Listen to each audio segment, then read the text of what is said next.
Good morning. It's so wonderful to see all of our bright, sunshiny faces here, and welcome to the people online.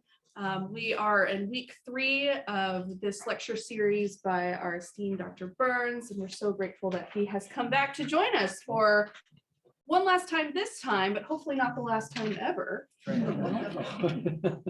A couple of announcements before we get started. You've seen in your bulletin, it's been in the e-gram. I'm going to announce it one more time here. On February 24th, which is a Friday, we will be having a mental health first aid training event. This is so that we can be trained in how to handle a mental health crisis. So if that's something you're interested in, it is an all-day event, 9 to 6:30, I think. Lunch and snacks will be included. The cost is $75 for the whole day, and that does include the food that is offered. So the sign up for that is online. If you have any questions, please feel free to ask. Next week, a friend of mine named Moki Misao, who is a realtor, is coming to speak to us. Now, don't worry, he does have a background in theology. He has a Master's of Divinity. He just happens to be a realtor. So he will be coming to speak to us about the theological home and what that means for our overall theory of the journey home. So next week, he will be talking to us about the earthly home for the people of God. So I invite you to come back and hear what he has to say about that. Those are all my announcements. I will start with a word of prayer, and then Dr. Burns will take it away. Let us pray. Good and gracious God, we thank you for another day. We thank you for this time together. Move our hearts and minds to hear what you have to say to us today. In the name of the Christ we pray. Amen. Amen. Well, excuse me. Good morning. If I'm slightly vaguer this morning, the British players had their Burns supper last night, and I was doing the Selkirk Grace and the Toast to the Lassies, and then the person who was addressing the haggis got COVID, so I addressed the haggis also. So it was a Burns supper in more ways than one. But I left about 11:15 last night, so I have to switch from Burns to Babylon. and then tomorrow morning, I'm on our condo board. We're meeting with some engineers to look at some structural things. So when AARP send me exercises for the brain, I don't bother because I have plenty. I'm not going to be able to attend the 11th service today, which I much enjoyed, but my nephew and his wife and their little 2-month-old boy are at my brother and sister-in-law's in England, so we're going to have a family Skype at 12:30. So I need to, how much the wee one will derive from seeing his elderly great uncle, I don't know, but his elderly great uncle will. I mean, I get lots of pics, but I'll be happy to see him. So what we're going to do today are the religious consequences of the fall of Jerusalem and Judah. And the first thing I want to emphasize is the contrast between what I've always called the religion of ancient Israel and emerging Judaism. And one has to read between the lines of the Old Testament to find this. Polytheism, is the worship of many gods. Then you have monolatry, which is the worship of one god, but acknowledging that other gods might exist. And that's what you find mostly in ancient Israel before the Babylonian exile. You also have henotheism, which is kind of the same thing, except that all of the gods are equal. But in the religion of ancient Israel, you had monolatry. I gave you a list of the names of God. If you could maybe put that up in the Old Testament, just very quickly to cover those.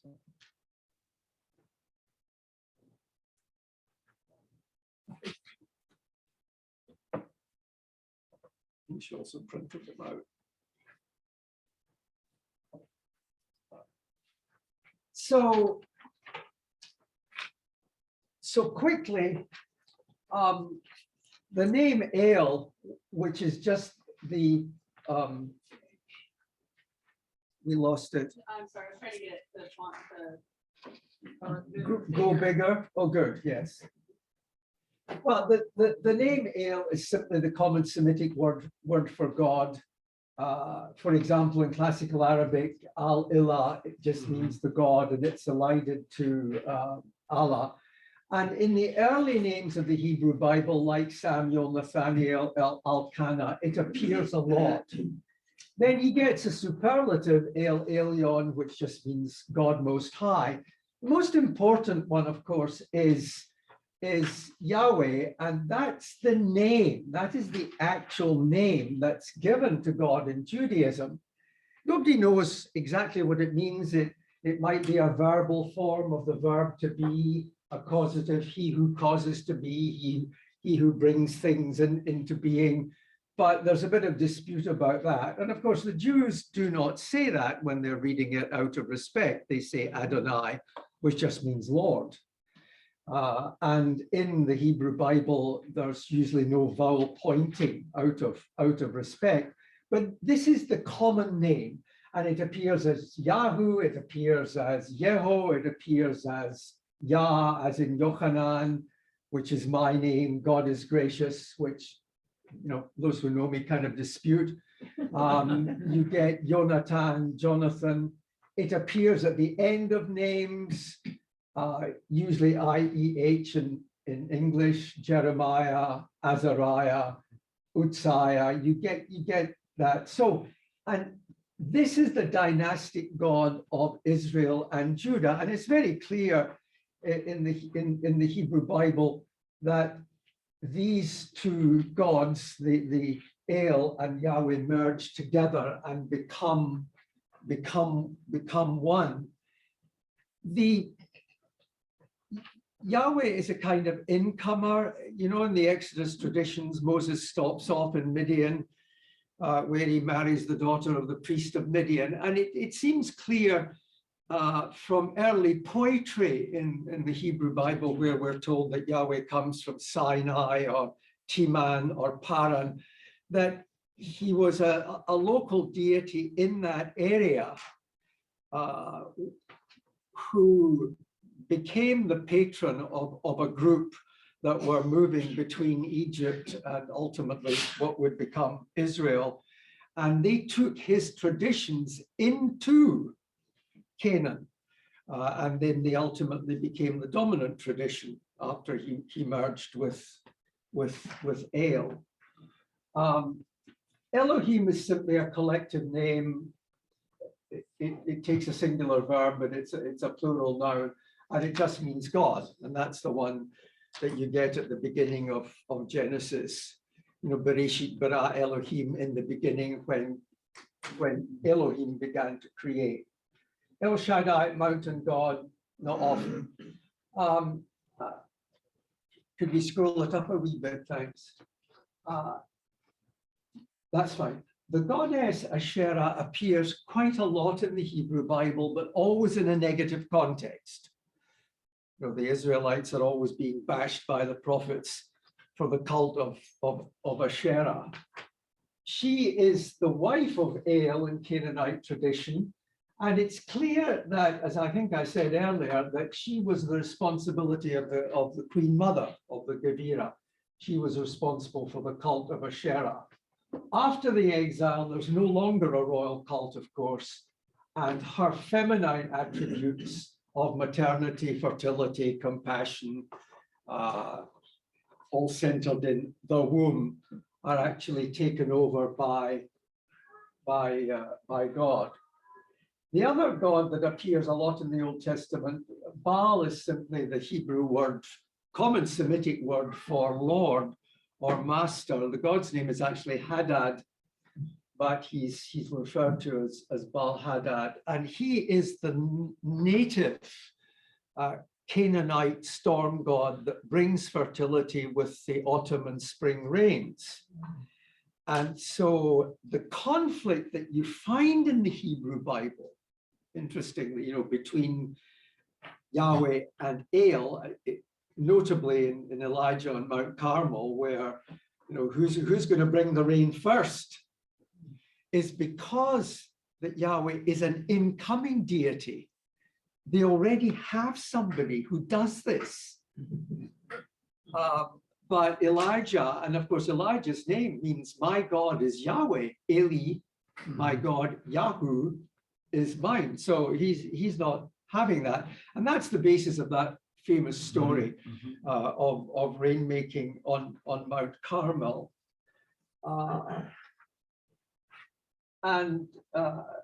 So again, he gets a pretty bad press in the Hebrew Bible. Just as a bit of subtext, the word Baal in modern Hebrew means husband. So I'm sure Jewish ladies don't treat it in the form as Lord and Master, but just as husband. So you have this, but you have this constant strain from the beginning of a group within Israel that are very devoted to Yahweh, this God who comes with them, who sees them through the desert and brings them into the promised land, and gradually merges with the traditional religion that is already there. And of course, by the time we get to the Old Testament, as we saw reflecting on why God did this to us, well, it was because of disloyalty and not giving our total loyalty. I mean, the fact that Elijah falls foul of Ahab and Jezebel, but Ahab and Jezebel's sons are given Yahweh names. Jezebel comes from Sidon. She's the daughter of King Itobal of Sidon. And of course, she brings her divinity with her. And Ahab says, fine, set up a temple in Samaria as well. But the Yahweh only party are not having this. And in the end, they win. The Exile demonstrates, remember a friend at Glasgow that used to do a lot of cartoons. There's a marvelous picture of God walking towards Babylon, and there's a signpost that says Exile Babylon. In modern, in a suit and tie, and a bit behind him is a lady, and this is Asherah. And the caption was, "Sorry, dear, it's over."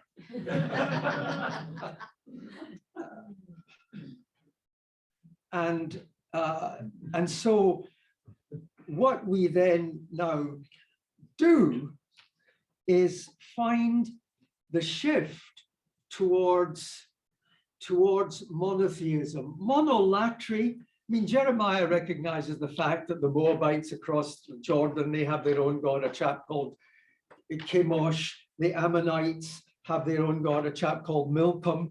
And these gods function the same way. And we have inscriptions to them. And they're local patronal deities, a bit like some non-biblical inscriptions talk about Yahweh of Teman, Yahweh of Samaria, much like the Virgin of Guadalupe, the local manifestations. But what happens in the exile is that this local patronal deity, and make no mistake that for Israel and for Judah, Yahweh is the patronal deity, shifts from a local deity to a deity that will transcend regional and ethnic boundaries. And this is very important in the development of monotheism. Ezekiel, a long and incredibly complicated book.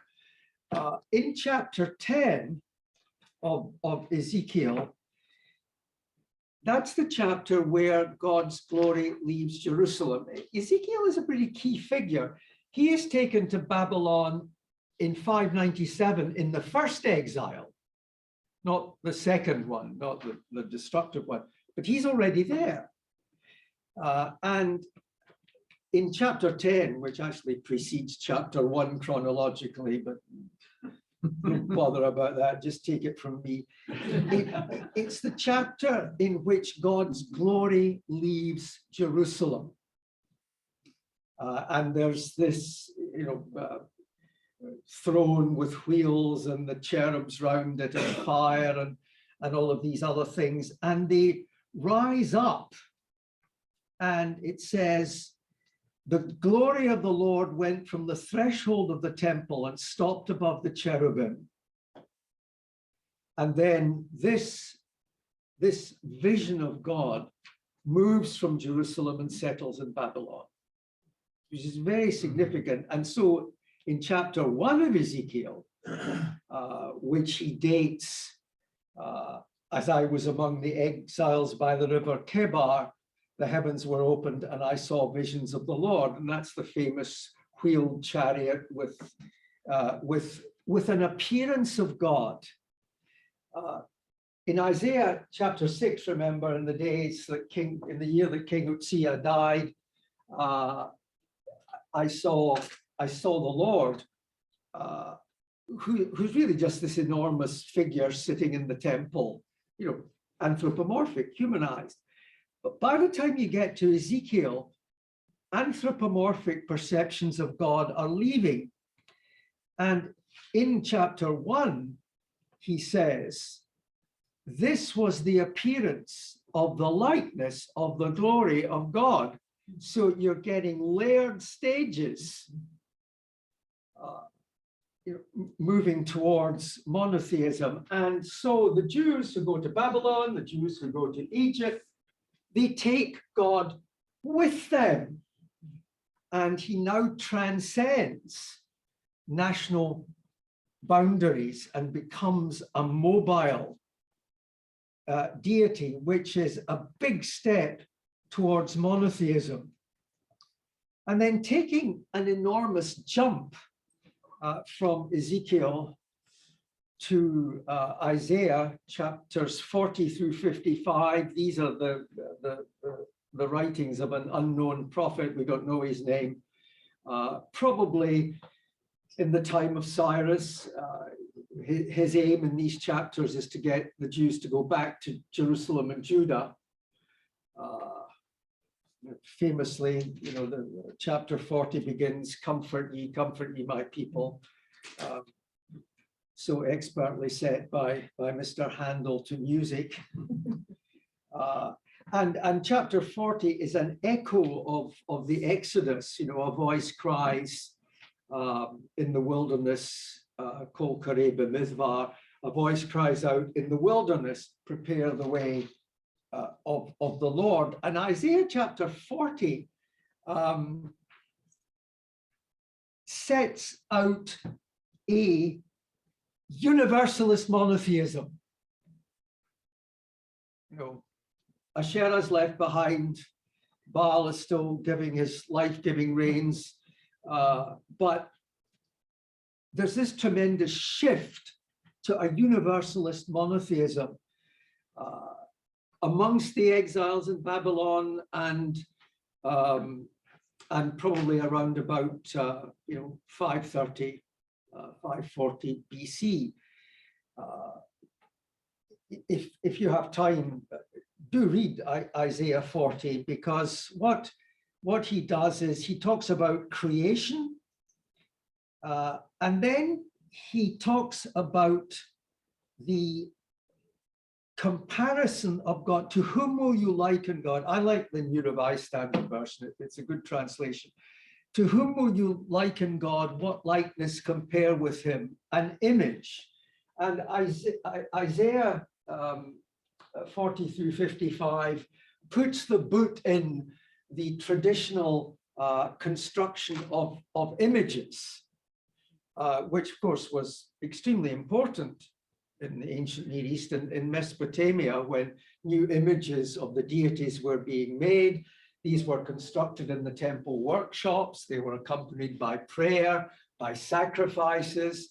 The workmen who were shaping these statues would say that we're not doing this, the god is doing this.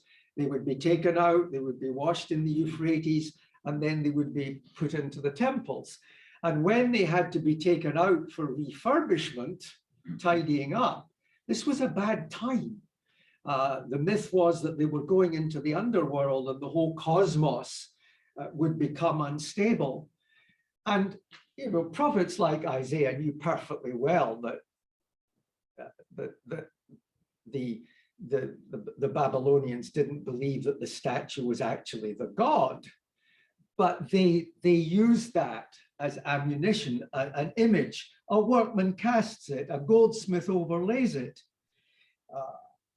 It's made of mulberry wood, and they set out artisans to set up an image that will not topple. This contrasting with this deity who now sits above the circle of the earth, and the inhabitants are like grasshoppers, who engineers history and time, and engineers history and time in favor of his chosen people. I mean, this is big stuff. Isaiah chapter 40. And it's also very good classical Hebrew. And this is exemplified then in chapter 45, where we are told that Cyrus of Persia, thus says Adonai, or the Lord, to his anointed, to his, and the word is Messiah, to Cyrus, whose right hand I have grasped, to subdue nations before him and strip kings of their robes. I'm sure Cyrus would have been very surprised to know that a local, a local deity from Judah, worshipped amongst a scattering of exiles, was actually the one in control of his entire foreign policy. Think of that for a minute. So this and then in 46, second Isaiah again talks about the destruction of Babylon by Cyrus, and begins, Baal bows down, Nebo stoops. Their images are on beasts and cattle carried away. Traditionally in ancient Mesopotamia, if a city was captured, the statue of the patronal deity would be taken away. Remember when the Ark of God is captured by the Philistines and it's taken to the temple in Ashdod, I think, and put in front of the image of Dagon. This happened a lot, and wars conducted in heaven and on earth. But here again, he's talking about the removal of the city god of Babylon was a chap called Marduk, who's often referred to as Baal, which is just the Akkadian form of Baal. The Akkadians didn't use gutturals, they smooth things out. And so you have this, anti-image emphasis, and also it's the debate is what was in the Holy of Holies. Well, probably the ark, this chest, but to argue that there was an image is difficult.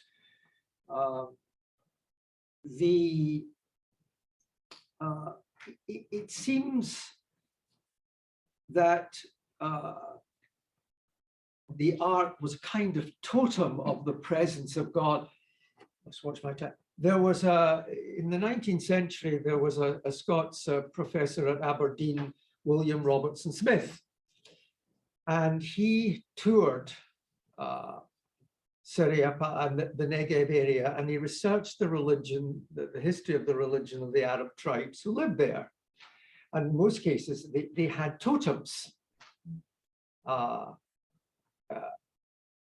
And he wrote a classic work that's still available called The Religion of the Semites. And then he dared to say that the origin of the early Israelites was like that. Well, this didn't go down well with the Free Church Presbytery of Aberdeen. And he was deposed and excommunicated. But he got the chair of Judaic Studies at Cambridge. So,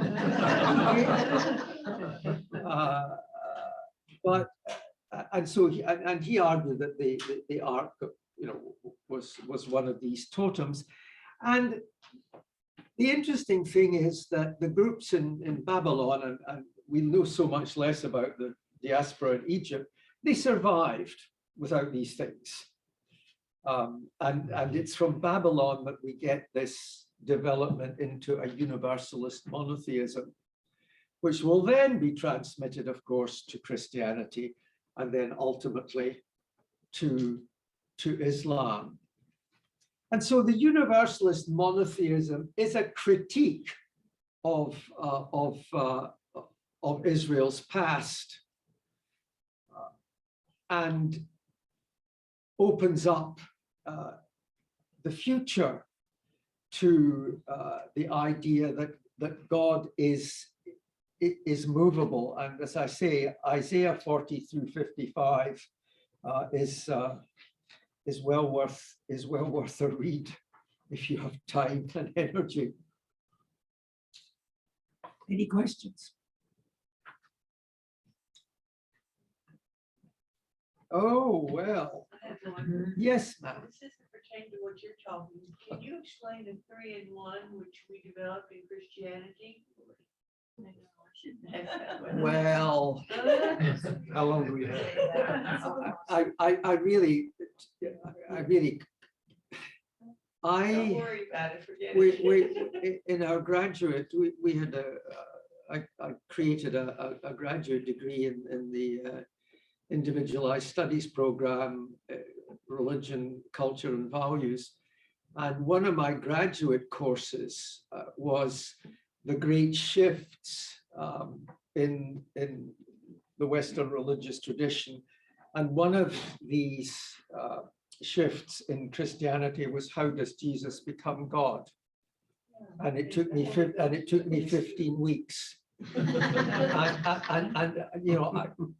I can come back and do heresies, and I can do heresies in the early Christian. I can do Arianism, Patripassianism, Sabellianism, if you want, but I think that's a question for another time and another day. Now, we saw that the Jews in the diaspora developed a religion without temple, without sacrifice, and emphasized prayer, alms, and the study of Torah. The book of Tobit, for example, shows us this. And this became a pattern for Jews no matter where they were. The Torah didn't really replace the temple in our period. It would replace the temple once the temple was destroyed in 70. Remember, on the 3 temples, there's the first temple, the second temple, then Herod's temple, which is destroyed in 70 and never functions. There are extreme groups in modern Israel who would really like to have the temple rebuilt. And they con lots of money from very, very conservative Christians, who believe that once the temple is rebuilt, the end of the world will come and whatever. But I'm not sure that that's going to happen. But they develop these communities that, yes, they focus, they pray towards Jerusalem. If they can get to the temple in Jerusalem, they do that. But there's a mobile Judaism that takes God with them. And again, this tiny group believe that God acts in world history for them. And it really is an amazing shift. The rise of sectarian Judaism is also very significant in this period. Now, before I look at individualized sects, understand that no matter how they disagreed amongst themselves, they believed in one God, the Torah, and the prophets, that they all believed these things. But sectarian Judaism became very significant in this period. And the New Testament gives us a pretty good idea of these groups. They reflect them really very accurately. The great Jewish historian Josephus, do we know Josephus? Oh, good. The pictures that he gives of them are pretty much the same as the New Testament. So once the temple was restored and rebuilt in 518, 520, right down till the fall of Jerusalem in 70, through the Second Temple, through Herod's temple, the high priestly families in Jerusalem were the ones who ran the show. They worked with, for example, the Ptolemies, they worked with the Seleucids, they worked with the Romans. Again, in the narrative of Jesus last week in the crucifixion, it's very clear that the high priestly authorities in Jerusalem and the Roman procurator Pilate, dealt with each other, probably rather reluctantly, but they did deal with each other. And so the Sadducees, and the word probably just derives from Zadok. Remember, Zadok is the priest of Jerusalem that Melchizedek, that Abraham meets. And the Zadokite priesthood was the priesthood of the temple. It merged with the Aaronid priesthood, but the idea of the Zadokite priesthood stayed right till the destruction of the temple. And they were the traditionalists. They read the Torah and the prophets, but they stuck to the obvious meaning of the Torah. They said, the Torah doesn't need interpretation. The Torah tells us exactly. And the Sadducees, for example, did not believe in life after death, in the manner of the Old Testament. One of the shifts that I'll come back to is the idea of a life after death with reward and punishment that also develops in this period. In the Hebrew Bible, everybody just goes to Sheol, to the underworld, where they all hang out. And that's why the Sadducees, when they asked Jesus that question about, the woman who's had 7 husbands, who will she be married to in heaven? It's a trick question, because they actually don't believe in heaven, but it's a trick question. And of course, Jesus kind of sidesteps it a wee bit by saying, oh, well, in heaven, there's no marriage or giving in marriage. But these are the Sadducees, and they exist till the fall of the temple in 70. And after that, we hear no more. If you have Jewish friends who are called Kohen, which is the Hebrew word for priest, then they may well descend from a priestly family.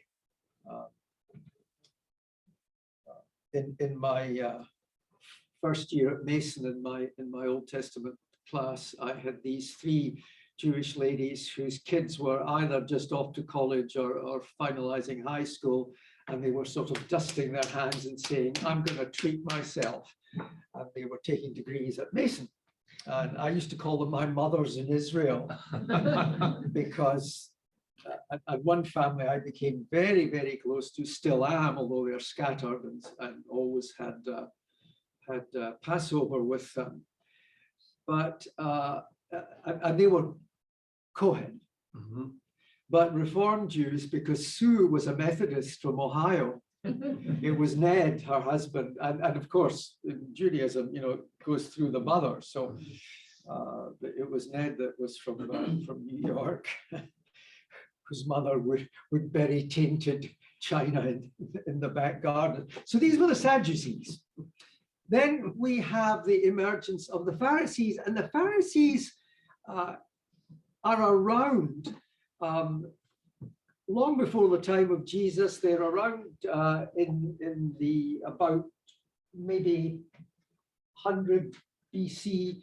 They certainly appear in the reign of the Hasmonean king Alexander Jannaeus around about 70 BC, because they are constantly dissing him and disobeying him, and he actually crucifies 800 members of the Pharisees while he is having lunch one day. And the picture of the Pharisees that is given again in the New Testament is a wee bit more biased than the Sadducees, because in their day the Pharisees were highly regarded. The root of the word might well mean to kind of search the scriptures. The Pharisees were the ones that said, no, there's an inner meaning in the Torah. You know, we have to look behind the words. And they're the ones that find rules that will apply to contemporary issues.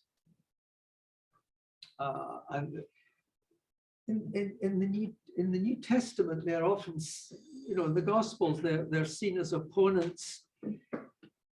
But again, reading between the lines, as we do, for example, we know that Jesus' brother James Jacob was much lauded by the Pharisees. He becomes the leader of the Christian community after Jesus' crucifixion and resurrection. James becomes the leader, and it's a very Jewish group. And then the Pharisees are the ones that kind of survive. They're the ones that give us what becomes rabbinic Judaism.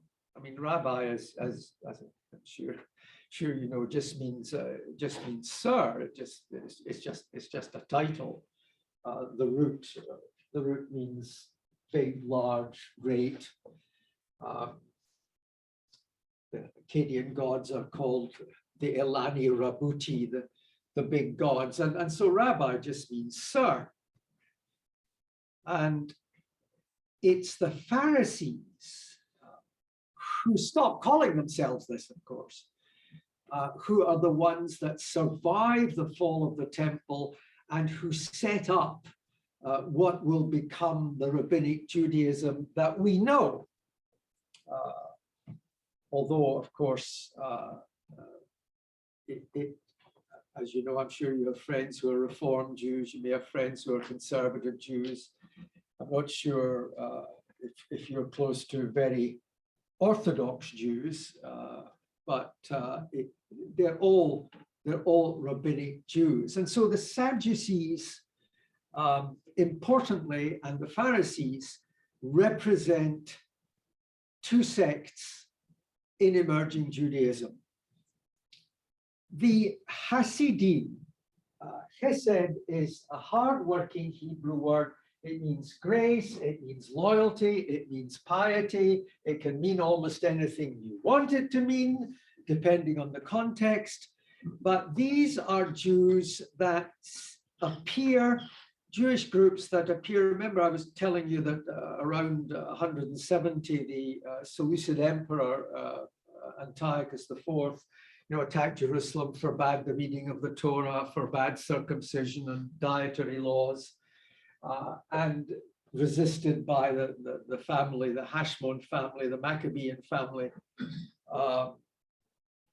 And these Jews called themselves, or were dubbed, Hasidic because they were loyal, they were pious. And the word in modern Judaism, Hasidic Judaism often refers to these very conservative Jews, who still wear their black hats. And I remember I was flying to Cincinnati to attend a conference at the Hebrew Union College in Cincinnati. And it was an early morning flight from National. And I think it was a bit of a puddle jumper. And there weren't many of us, but there was a group of 5 Jewish men with their hats, with their prayer shawls. And as we were waiting for the plane, they started to pray, and the young ladies who were checking us in looked slightly alarmed at this group of large men praying. But we all got on, and the prayers were very successful because we landed in Cincinnati, an hour or so later. But they would have called themselves Hasidic, and it's the Hasidic strain in Judaism that will produce mystical Judaism, Kabbalah Judaism, about which I know very little. Do not ask me a question about medieval Judaism. There are always limits to learning.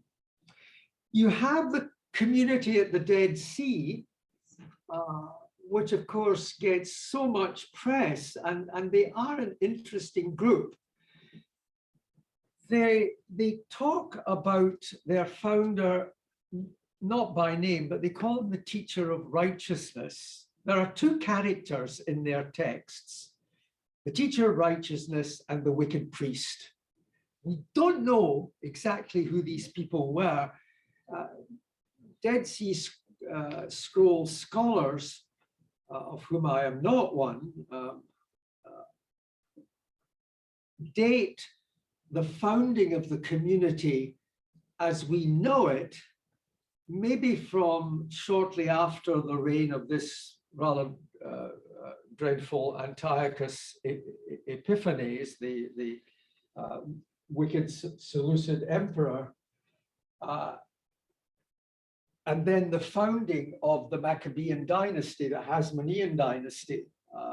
The Maccabee family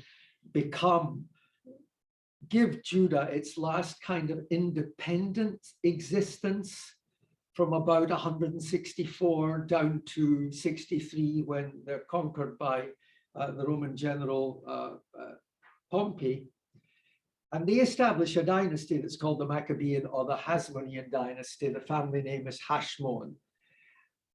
But they're never seen as quite kosher because they're not Davidic. And they make themselves the high priests and then the monarchs. And a lot of Jews resent this. And the argument is that, they're supported by the temple staff in Jerusalem. But the argument is that there are some Jews that regard them as illegal, and therefore the temple is not kosher. And so they head off to this community at the Dead Sea, which probably exists in some form, but set up this group as a rival to Jerusalem. They're a group that see themselves as authentic. They set up their community as if it were a temple, although they have no temple. They create, the community rule, which tells you, how the community operates. The Damascus document, which deals with groups of them who live not at Qumran at the Dead Sea, but in the cities and towns of Judah. And they're the ones, of course, who copy scripture. And give us the Dead Sea Scrolls, which, Josephus calls them the Essenes, and the general trend of scholarship is that that's who they are.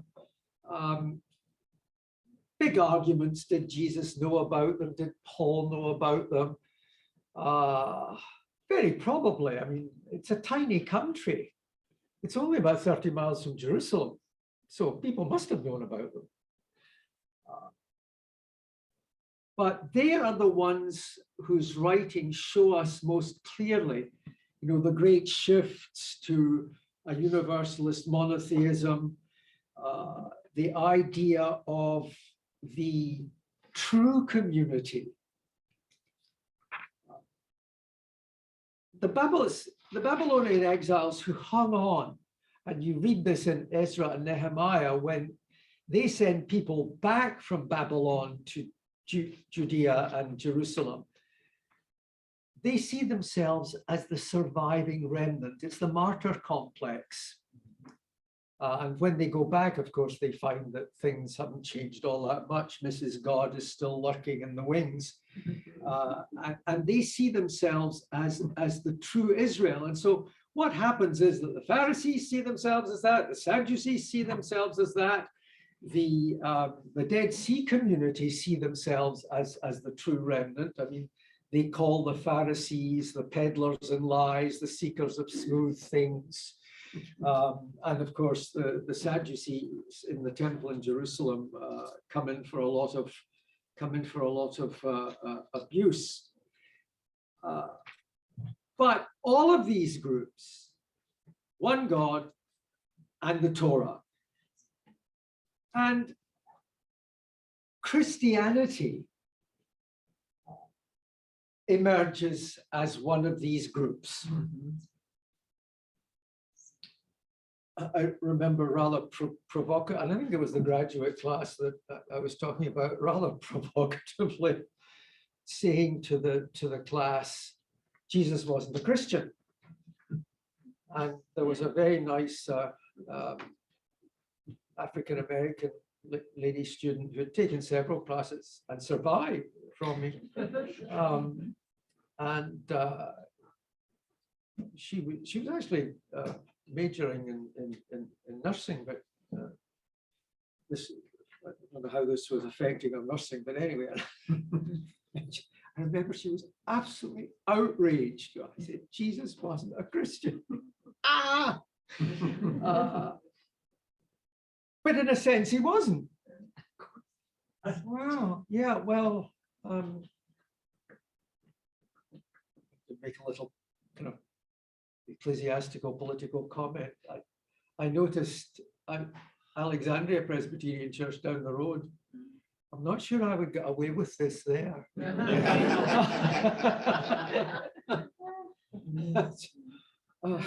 Yes, well, there we are. I'm glad that we still have faithful folks, but who are also intellectual Calvinists.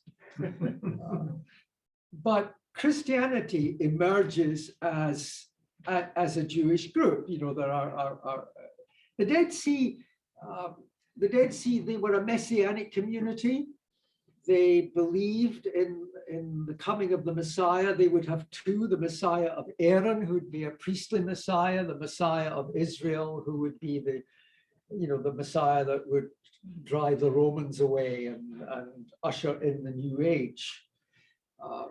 There is a scroll called the War Scroll, which is the final battle against the Romans.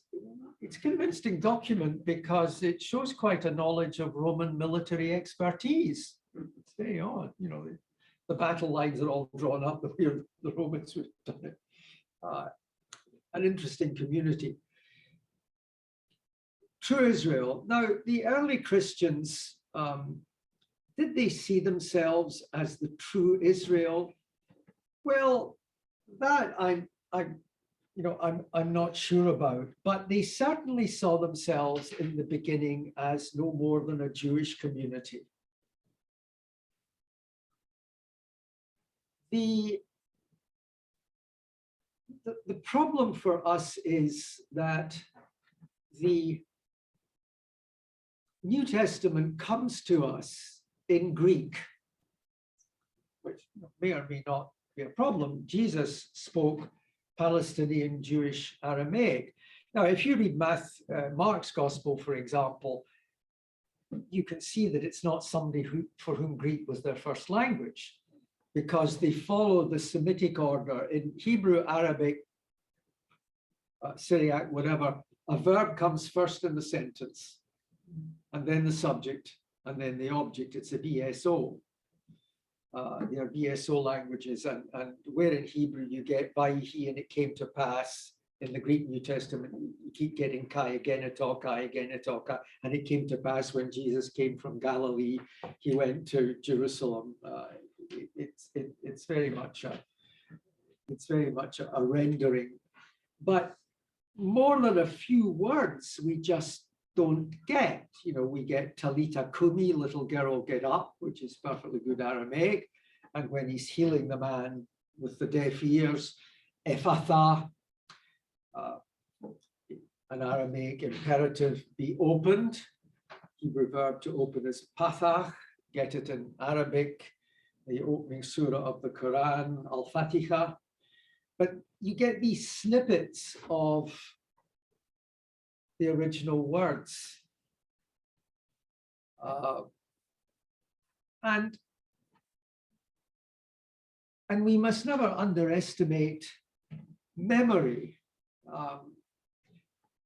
I have sayings from my great-grandmother Hamilton, who of course spoke broad Scots all her life, and obviously I never met, but passed down to my grandmother, to my mother, and then to me, you know, in broad Scots.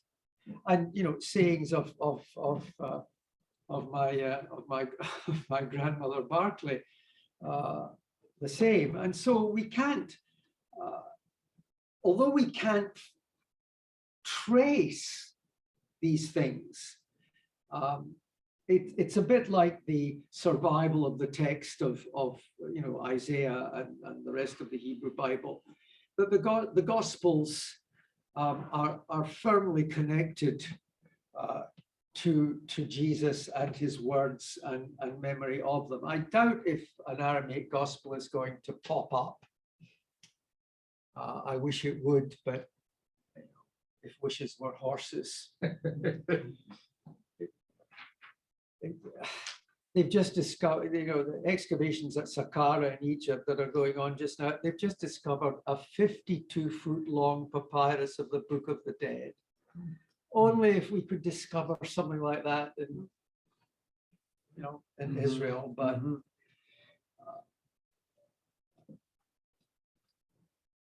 so what in sum does the Babylonian exile do for us? Well, it creates communities that exist without temple, without space, beyond national boundaries. It creates an enormous literature that pious scribes copied and recopied and edited, not just the Hebrew Bible, but all of these other pseudepigrapha and apocrypha that we looked at, notably the books of Enoch. And it's in Enoch we find the ideas of reward and punishment after death. And that spills again into the New Testament. They create, most of all, a universalist monotheism in which you have one God that is responsible for good and for evil in Judaism and in Islam. Christianity works it a bit differently because Christianity is uneasy with God as being the author of good and evil and kind of works around that. The books of Enoch, of course, help because of the stories of the fallen angel who becomes the leader of the opposition. But the idea that God is the source of good and evil, you get it in Job, who says, we have received good at the hands of God, shall we not receive evil? It spills into sectarian Judaism. How do we survive in different spaces, in different places? And it gives us, the Babylonian exile gives us rabbinic Judaism, ultimately, which survives to this day. It gives us Christianity, which survives to this day. And it gives us, although our Muslim friends tend to be a bit uneasy with this, but it certainly produces Islam, because everybody who's anybody in the Hebrew Bible and the New Testament appears in the Quran. Which is kind of depressing, because the children of Abraham can't seem to get on, which I find, as I say, as I get really very old nowadays, I find a bit depressing. So I was kind of curious when I was invited to talk about the Babylonian exile. And I've had 3 weeks to do what, as you can see, is a pretty massive subject. But the final thing I would say is, remember that these are issues of the faith of a people that we all inherit. And in fact, rather than limiting God, in fact, it expands our understanding of him and of his ways. So I thank you for your kindness, and that's me. Thank you.